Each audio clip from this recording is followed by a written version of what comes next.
Shalom Bapak Ibu dan saudara yang terkasih, salam damai sejahtera dari Allah Bapa dan Tuhan kita Yesus Kristus bagi saudara sekalian. Di hari Rabu ini 24 Juni 2020 kita akan merenungkan Matius 8 ayat 28 sampai dengan 34 sebagai bacaan leksionari kita hari ini.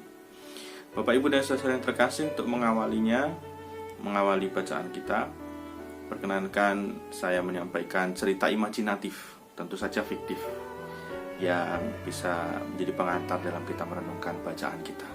Suatu hari ada seorang laki-laki yang mengendarai mobil dengan kecepatan standar sebenarnya. Mengendarai mobil, lalu tiba-tiba di depannya ada motor yang tiba-tiba nyelenong dari sebelah kanannya lalu memotong jalan. Tidak bisa dihindari, nabrak, jeder. Nah, ketika nabrak itu tentu langsung berhenti ya. Dia keluar dari mobil, sudah hatinya mak teratap. Lalu ketika keluar dari mobil, yang diperhatikan dengan buru-buru oleh dirinya adalah mobilnya. Wah, ini peo apa enggak? Waduh, lecet ini. Wah, ke bengkel nih. Nah, laki-laki ini demikian. Bukannya nolongin dulu yang dia tabrak, dia malah lihat mobilnya.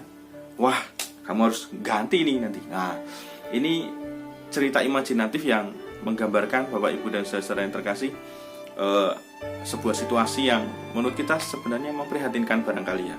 Dia yang nabrak, kok malah yang dia perhatikan justru malah mobilnya dulu, bukan orang yang dia tabrak.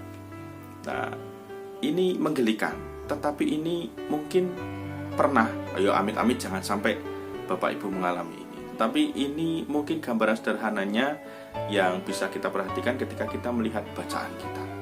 Jadi dalam bacaan kita ini, orang-orang di Gerasa ini atau di Gadara, kalau jadi ada dua versi kota, Gerasa dan Gadara. Nah, di orang-orang ini ketika tahu dua orang yang kesurupan ini ditolong dengan mengusir setannya masuk ke para babi yang sedang digembalakan gitu, sedang dijaga oleh para penjaga babi dan masuk jurang. Penjaga babi ini memberitahukan kepada orang-orang di kotanya, dan orang-orang di kotanya malah mengusir Tuhan Yesus. Ini gambaran sederhana dari bacaan kita. Jadi cerita di depan ini kayak gambaran sederhana secara simpelnya bacaan kita ini. Orang-orang dalam bacaan kita ini, orang-orang di Gerasa ini secara sederhana malah lebih memilih mungkin belani babinya ketimbang orang-orangnya. Aneh kan? Mengapa orang Gerasa ini malah bukan bergembira ketika ada dua orang yang kemudian sembuh oleh Tuhan Yesus, tapi malah mengusir Tuhan Yesus, marah-marahi Tuhan Yesus, sudah pergi sana. Mungkin karena mereka melihat membelani yang para penjaga ini yang malah mungkin jadi rugi karena banyak babinya yang jatuh atau nyemplung ke jurang dan menjadi rugi besar. Mereka tidak memperhatikan dua orang yang berhasil diselamatkan oleh Tuhan Yesus dari kerasukan setan yang cukup berbahaya ini.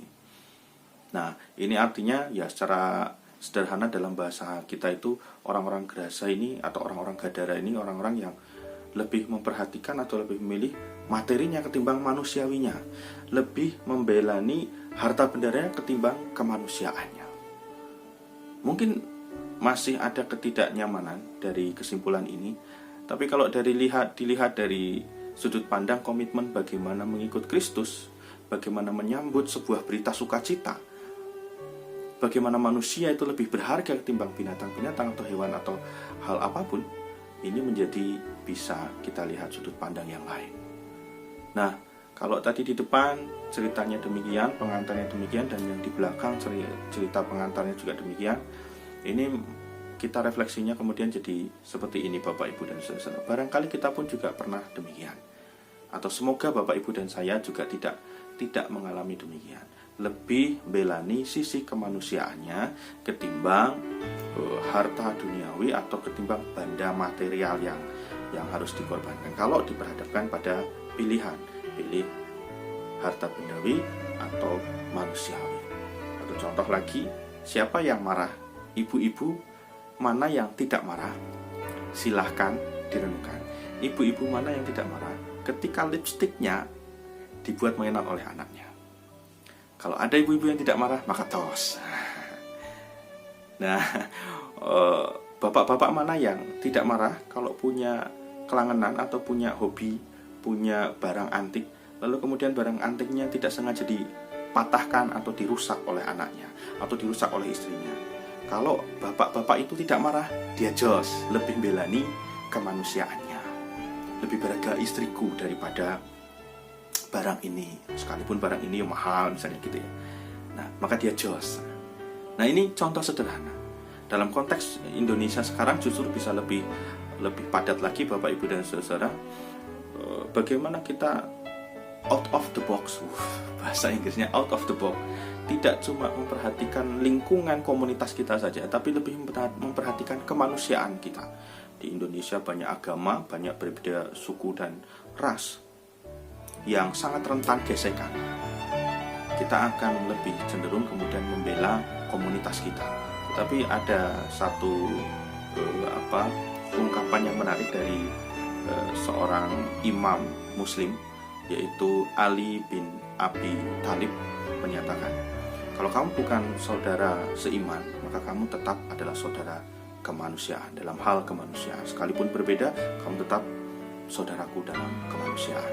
Kiranya ini juga menjadi pegangan yang penting bagi kita dalam rangka kita menghayati lebih belani kemanusiaannya ketimbang hal yang lain.